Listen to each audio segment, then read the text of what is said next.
Oman ഉൾക്കടലിൽ എണ്ണക്കപ്പലിന് നേരെ American സൈനികാക്രമണത്തിൽ കാണാതായ 3 ഇന്ത്യൻ ജീവനക്കാരും മരിച്ചു. കേന്ദ്ര ഷിപ്പിംഗ് മന്ത്രാലയമാണ് മരണം സ്ഥിരീകരിച്ചത്.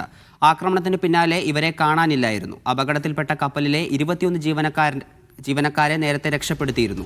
സംഭവത്തിൽ ഇന്ത്യ അമേരിക്കയെ ശക്തമായ പ്രതിഷേധം അറിയിച്ചു. വിവരങ്ങളുമായി റഷീദ് ബിൻ മുഹമ്മദ് ചേരുന്നുണ്ട്. റഷീദ്, 3 പേരും മരിച്ചു എന്ന ദുഃഖകരമായ വാർത്തയാണ് വരുന്നത്. ഇപ്പോൾ എന്താണ് ഇന്ത്യയുടെ ഭാഗത്തുനിന്നുണ്ടായ നിലപാട്?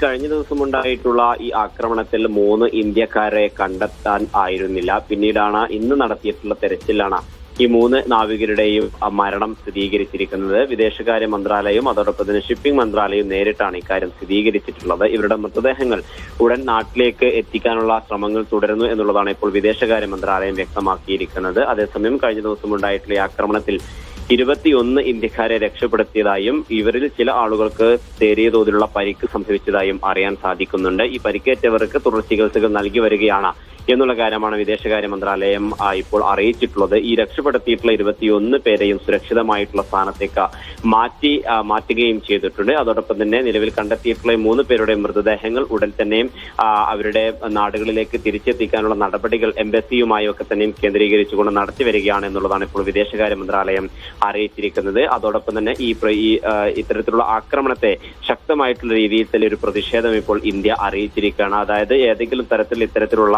നടപടികൾ അംഗീകരിക്കാനാകില്ല എന്നുള്ളതാണ് ഇപ്പോൾ അമേരിക്കയെ തന്നെ നേരിട്ട് വിളിച്ച വിദേശകാര്യ മന്ത്രാലയം അറിയിച്ചിരിക്കുന്നത്. ഇന്ത്യൻ കപ്പലുകൾക്ക് സുരക്ഷ ഉറപ്പുവരുത്തണമെന്നുള്ള കാര്യം കൂടി ഇപ്പോൾ വിദേശകാര്യ മന്ത്രാലയം ആവശ്യപ്പെട്ടിട്ടുണ്ട്.